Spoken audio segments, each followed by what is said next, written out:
I thought Wolves gave City a go, went for it, closed them down, had a few shots.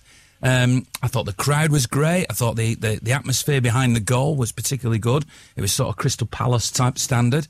And afterwards, as much as I was disappointed, as I'm sure you were as well, only to see City come away with a point, I've got to say that I couldn't begrudge, really, Wolves getting theirs. I mean, obviously, there's the handball situation. At the time when I was watching their goal go in, I've got to be honest, I had a few City fans come up to me afterwards and say, Martin Atkinson, the referee's against us.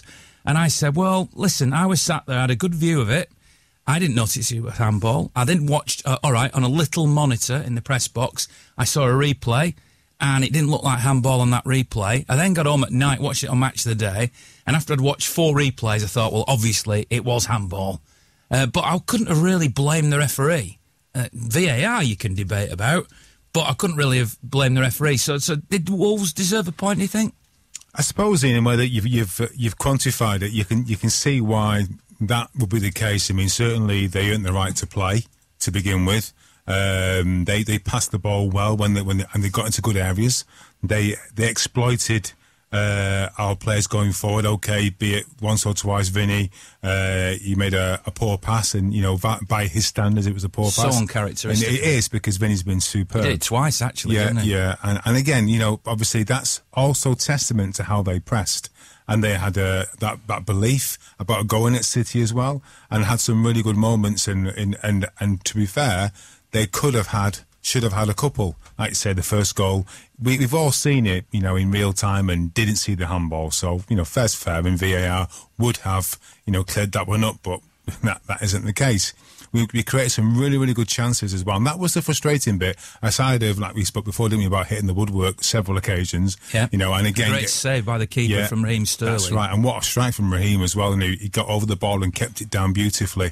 But there were just moments in the game, Ian, where, for the last season, there was a lot more kind of, I suppose, benevolence in front of goal, because the amount of times that Raheem Sterling has scored a 5-yard tap-in, and that was 7, 8, 9 goals last season.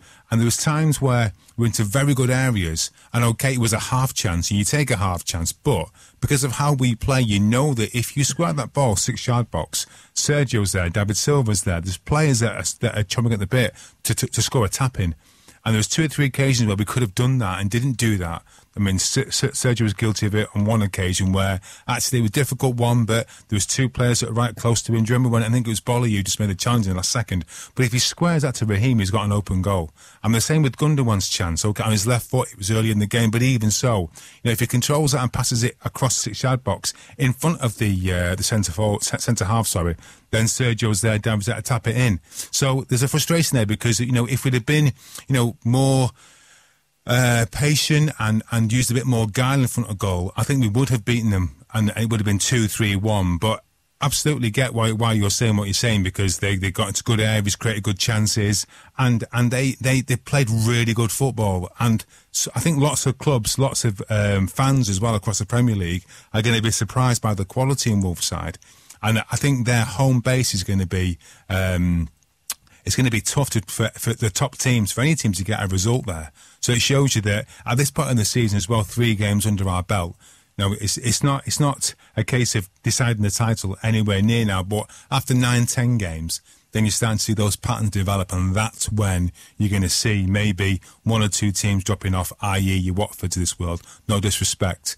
And that's when you need to be thinking about keeping that 2-point kind of gap between ourselves, Liverpool, Chelsea, United, maybe if they could come back into the 4. So lots to play for yet. Not too disappointed, but obviously in the scheme of things, when you're that much better and create that many chances, you feel frustrated you didn't take all 3 points. It's interesting. I saw a poll this week by City Watch, who I present the podcast of, and they asked who was the player of the month for August. There were 4 contenders, and I personally went for Bernardo Silva in my little clique. But I noticed that Benjamin Mendy was leading the way. How do you view his month? Because I'll declare that in that game at Wolves, there were times when I really was worried about him defensively. He looks awesome going forward, but defensively, I was a bit worried about him. Well, again, that's a key aspect of playing against City is the fact that, and again, that's also testament to our players and to Pep, because he trusts 1v1 situations, as you would do.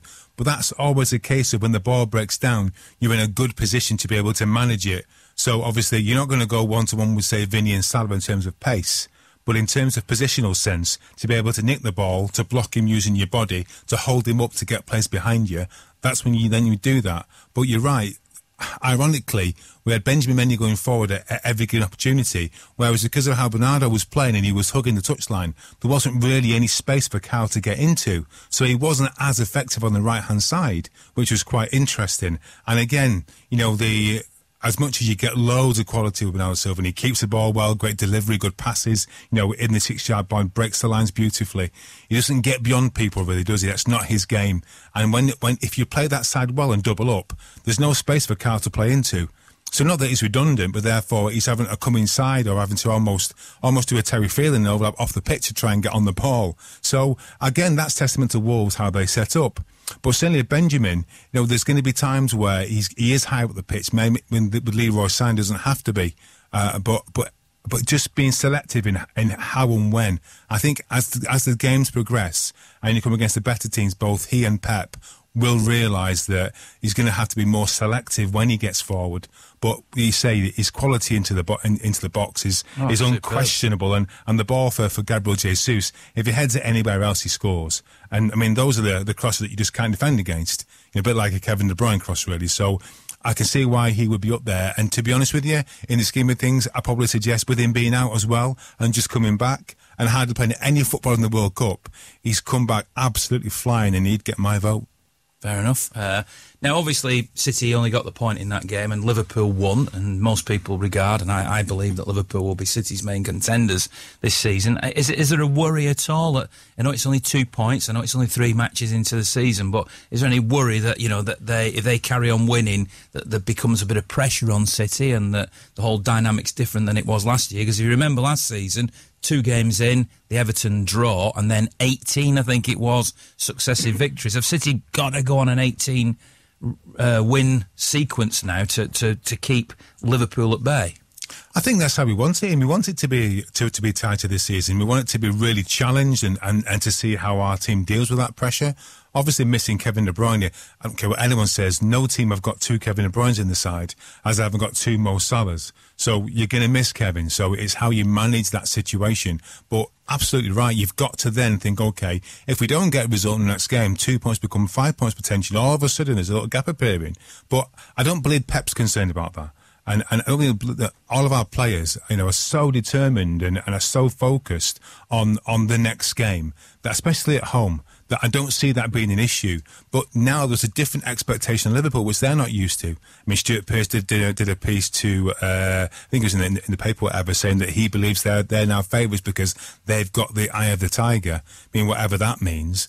Obviously City now are chomping at the bit. Every single game they want to play, there's that hunger, that desire. They want to beat next year's record and win more trophies. So that hunger is equal, if not more apparent, because everyone's saying doing it back-to-back titles, it hasn't been done, you can't do it, Champions League, you're never going to be seen as a world-class side until you achieve that. And these players, they want to win, they want to be the best. They listen to the piece that Riyad Mahrez did on All or Nothing. He's come here to make us better and to win trophies. He wants to be the best of the best. And so there is that pressure. It's pressure which I think will galvanise our squad even more, and we'll properly test them. Obviously, the game in November, the game in January, we're going to see where we're at. And they have a top side. They've got a better defence now. Obviously, got a strong goalkeeper, that confidence and competence at the back there. And we know that going forward, they've got that pace. But think back to the game at the Etihad. And for that, there was 35, 40 minutes in that first half where we absolutely tore them apart. And again, down to finishing. That's something else which is going to be key for us this season, Ian, is Gabriel Jesus, adding more to his goal tally. Raheem Sterling scored how many goals last season, and he's got to get at least double figures. But who else is going to be that man? We've got players in the side now that we know can score goals. But that's the key to a champions winning team, is that you can't rely on 1 or 2 people. It's got to be across the whole piece. Bernardo Silva, Benjamin Mendy, Leroy Sané, all these players add into that goal tally. So it's exciting. It's going to be fascinating to see how it pans out. But I always come back to it. When you play the Pep way, and you dance to Pep's tune, we create more chances inevitably in every single game. So there's going to be responsibility on players to score goals, but that's why they're in this team, because you want to be the best. You want to be the main man. You want to be the hero. It was mentioned with Gary Neville with the free kick against the Wolves at the weekend, last kick of the game. Who's going to be the hero? That's the attitude of our team. Everyone wants to win, and everyone wants to be that hero. Absolutely. Now, over the weekend, I actually saw three City fixtures on 3 separate days. The EDS played in the main stadium on the Friday night, drew 1-1. Then it was the 1-1 down at Wolves. Obviously, that was the same scoreline. And then on Sunday, the City women played against Leicester in the Continental Cup and won 4-0. 3 games in 3 games in 3 days. And to add to that, it was Citizens Sunday. The first team came down and trained on the CFA pitch. My lad went down, got a few autographs. Obviously, you can't legislate. Well, we're in Manchester, as the old cliche goes, but it unfortunately rained, which put a bit of a dampener on things. But a lot of City fans came up to me again and said, well, which other club would do this? And I thought, well, if you're a football fan and you're an obsessed City fan like I am, blimey, 3 games in 3 days, including Citizens Sunday. How does it get any better than that, apart from winning all 3 games? But it doesn't, does it? And like you say, again, it's about that chance to connect with the fans, with our first team, with the manager, and again, it was a shame that the weekend was sport because of the weather. But you're absolutely right, there's not many clubs that make the effort, and again, it's reinforcing the key messages of how important the fans are and how they are recognised. When you watch All or Nothing, you see how many times the players and the manager are singing the City songs. I mean, that's a proper connection there. It's great to see, and I'm sure that will continue, and again, it's not contrived. It feels like it's a genuine willingness to do that because they recognise the importance of that connection between the fans, the community, the environment, and obviously the first team. And I know you couldn't get it down on Sunday to the Citizens Sunday because you were doing another job. You were a host of one of the stadium tours the Legends tours. Yeah. So within myself, there's been Joe Corrigan, there's been Tommy Booth, Peter Barnes, and Jeff Whitley's done one as well. So it's just nice to be invited, nice to be involved, nice to be recognised now and again, mate. Yeah, the old ego gets a bit of a tweak and it's a massage. It's quite nice. I used to do 1 or 2 of those tours. They haven't asked me recently, but I'm here if they want me. But they're lovely to do. And obviously there's a new type of extended tour now, which it takes in the CFA and all sorts of other things. So you get to see stuff. And, to me, as a fan, it's just a dream to be able to meet a legend and to see behind the scenes. I mean, everybody gets the chance to do that, do they? Yeah, well, exactly, mate. And also, you get to see, obviously, from the Show or Nothing, you can the Amazon Prime series, you can see behind the scenes. But when you actually go into the changing rooms, and even in the central area where it's magnified, the actual volume's magnified, so it feels like you've got a hidden microphone in there, which it probably is to the likes. So, but seeing how the players are set up, seeing where they get changed every game, and seeing how clever they are in putting Bernardo, Brahim Diaz, Phil Foden next to David Silva, watching every move he makes, almost like stalking him to see how he prepares, how he deals with success and, adversity. It's just really, really interesting. The insight you get is second to none. And obviously you see the chamber where Vinny goes in, and obviously it's minus 140, the different ways that teams prepare, what they do, what they don't do, the likes and dislikes. It just gets a real insight, that layer beneath the surface where you get a real understanding of what they're going through day to day, walk a mile in someone's shoes. Well, it'd be nice to try, but you get a real sense of it. And I think that, combined with the Legends tours, the fact that we do all these open days, is another reason why City is unique. I mean, obviously, you've had an insight which I haven't had. I've walked in the dressing room. I've not seen the new dressing room.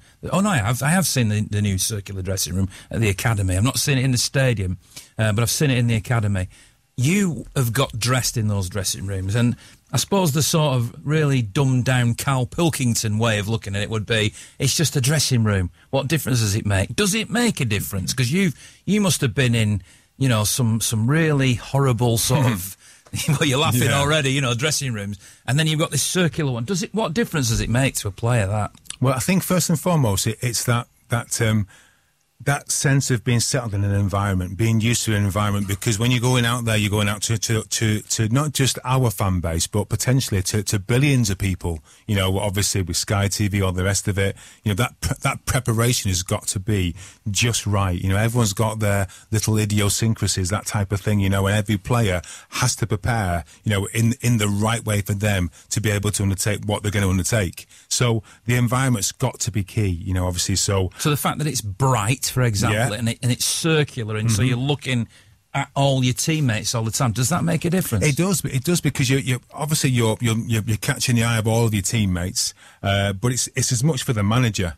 You know, the fact that you're seeing everybody. I remember back in the day at Main Road, obviously, if you're stuck in the corners, then you're having to talk and keep looking at 4 or 5 people all the time if you do that. I bet as a player you could hide as well. Well, you could, and especially, I mean, and as well, it's human nature. If someone's listening to you look at him even more. So if you can be completely blanking the manager, they're not going to look at you, or he's going to demand that you look at him because he's having a go at you.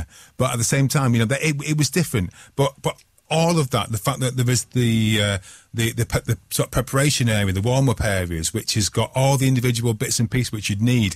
Now, you might say it's a bit fluffy and over the top, because when you go away from home, you don't get that.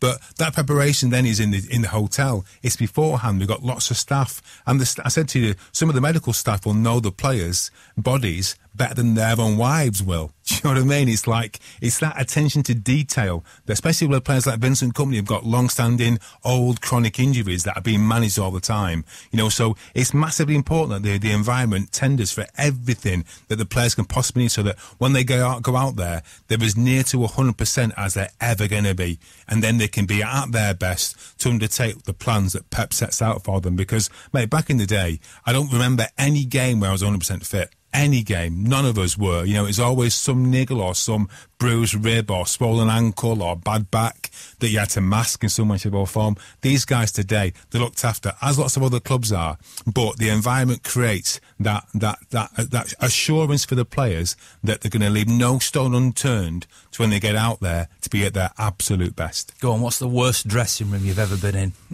There's been quite a few, actually. And I think that looking back, the best one was Highbury because of the heated floors and all that, which was quite unique.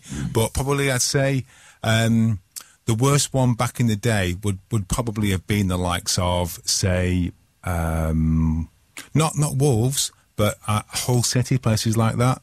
So much so there's certain away at the old ground, both free. Yeah. Some changing rooms you go into and you wouldn't be able to fit the medical bed. You had to take a portable bed with you because there wasn't a bed there. Or if it was there, it was all ripped up and manky. So you take a portable bed with you, and you had to go in the corridor outside because there wasn't enough room to get changed in there and to have strap-ins, massages, anything at all. So it wasn't a big deal because you just got on with it. But, you know, comparing that to the changing rooms you see today, even the away changing rooms in some of the clubs, I mean, even on the show, I don't know whether you saw the game at Bristol City, but the away changing room was superb. I mean, that's just unheard of. The whole point is make it as horrible as possible, as unpleasant as possible, to make them not want to be there longer than they have to be, so they lose focus and you can turn them over. Only ever played one game, sort of, in a proper ground, and that was at Boundary Park. It was David Ayres' testimonial, and I was in the away dressing room, and my manager was David Moyes, would you believe? Wow. And I've got to say, the away dressing room at Boundary Park, which you must have been in, this narrow little thing where there was hardly any room in the middle, that felt pretty bad.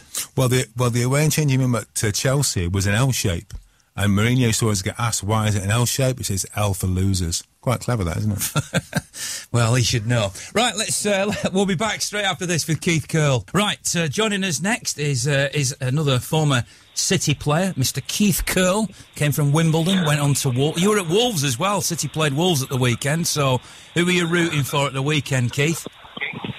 To be honest, I've got to say Man City. Good. We like to hear that. Mind you, if I was on the local radio Wolves, I'd have probably said Wolves as well. Fair enough. Obviously, I saw you down at the Citizens Sunday, and I know you've been in management, so you were there at the moment unemployed, I assume. You're back in a job now, Keith, are you?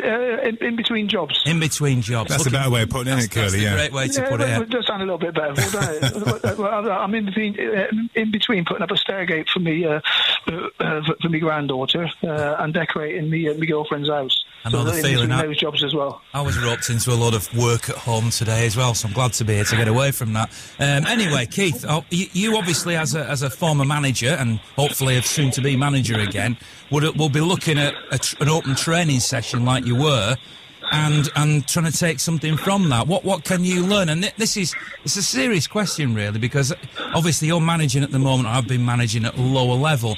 Can you take what you see from Pep and what he does with the elite players into a lower level of football as a manager? Yeah, definitely. I think, but not so much like the content of the training session. I think the first and foremost is their interaction between the footballing department at the football club and the paying public, the supporters, the fans. That interaction and that being able to get that contact time is invaluable. Something that I'm proud to say we did very well up at Carlisle. We had the open days, we had the fun days, we had the school attendances. The football club was a massive part of the local community, and so we all had a responsibility. And me being the manager, leading the footballing department, we were always active in our local community. Probably even more so because of the disaster we had with the floods and everything like that up in Carlisle. And the football club played a massive part of the recoming together of the local community. We played a massive part. The players going out helping as and when we could do, and where we could do, when the services allowed us to go into the properties and help the people that needed physical manpower to move out a lot of the equipment and a lot of furniture and a lot of their belongings out of the floods. And so there was just responsibility that we played in that part. But it was nice to be able to go down to Man City on Sunday, and it's nice to be invited down first of all. And part of the remit on the email said, look, they're trying to embed and embrace past and players from the future to show that they do care about the future, the past of Manchester City. Well, it's good to hear that they're saying that to you as well, because we get that vibe all the time. But it's great to see that you're being included in all that, and you are part of the City family, whether you like it or not, Keith, aren't you? Just I'm like it or not, I'm very proud of it. Probably, it was nice to see a lot of supporters there from my generation. From when I was there, there's still a few people shouting "Oi Curly Whirly," or "Oi Curly Whirly." So no, again, sometimes you do that. You get the new generation, the younger players. They'll be thinking like, "Who's that Curly Whirly? What are you on about?" But you know, some of their dads and some of their granddads enjoy watching us play. To be fair, apart from a few grey hairs, maybe you look as if you're fit enough to play. Look exactly like you did in your playing day, Keith. Well, I've got to say that's stress of management. Well, Curly, you know what, actually, you talk about being fit. I can recall when I was rehabbing, one of my many days on my own rehabbing, but I was doing a run at Platt Lane. They called it a 12-minute run, and you came and joined in with me and did it with me. Then you went to training and I did a full training session, and I was blown out my backside, and you carried on. But you don't forget those moments, mate, because I was on my own, I was really fed up, and you came and did it with me. I thought it was a really nice touch, that, mate. As a captain, I thought it was really nice of you, that, mate. Again, I'll tell you, one of my biggest disappointments is, Paul, is that I never really got to play with you. I had a couple of training sessions in between your rehabilitation, and again, I'd heard all the rumours and the amount of people that spoke so highly of you and so glowing, not only about your ability but your attitude towards your injury that you had and your determination to get back.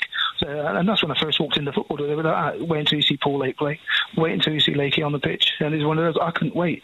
I think it's probably one of the downsides was I wasn't able to help enough in aiding your recovery to get you anywhere near the fitness that you needed to be back playing how you wanted to play. No, it's very kind of you, mate. Very kind of you. And Curly, we were talking about, you know, obviously your time at City and the legacy that you left. Obviously, you've left a legacy for the next centre-backs, and obviously you were more of a, in my opinion, playing out from the back as well. That would have suited you more than certain players. But who was your favourite central pairing? Who did you like playing alongside?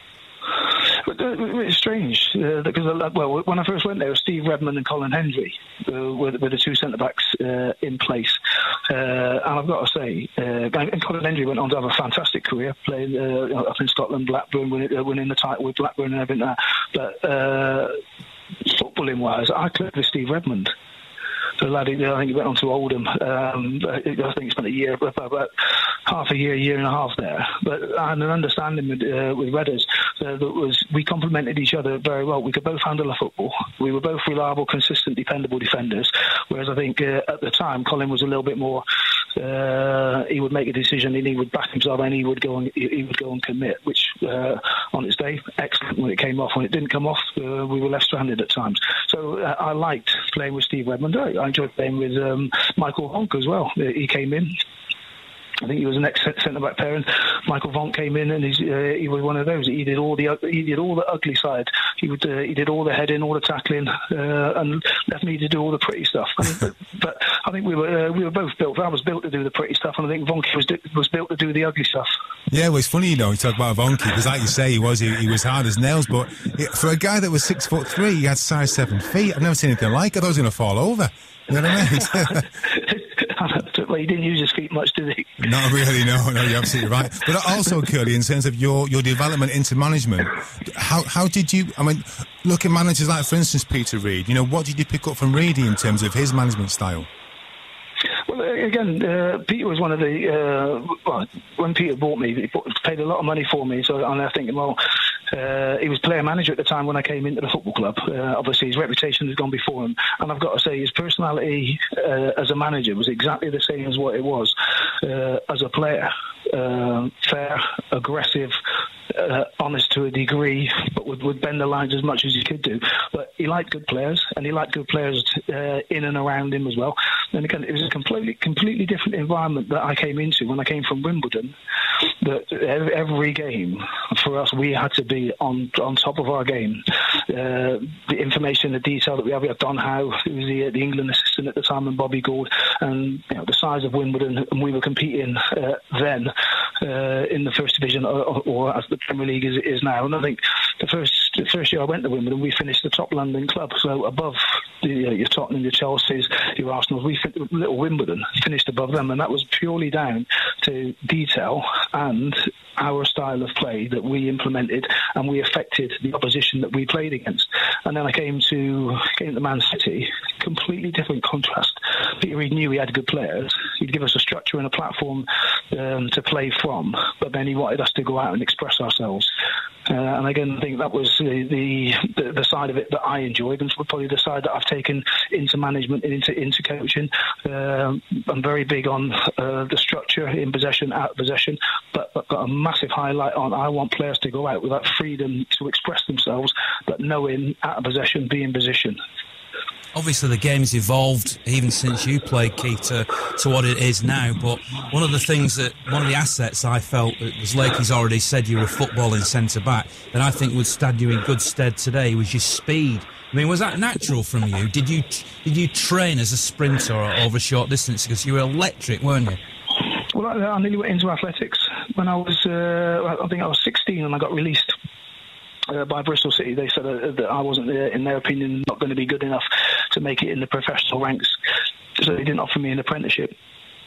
And then I went for a trial at Bristol Rovers. They offered me an apprenticeship within a year of playing league football, and then I was one of the lucky stories that's a player that came again and went on to represent his country and play at the highest level in the Premier League. But if I hadn't have made it, I was going to go into athletics. I've been a sprinter. I've done very well at 100, 200, and also cross country running. So again, would I have been up there as an elite athlete in the top? No, I wouldn't have. But I would have improved and I would have got better. But I don't think I would have made the.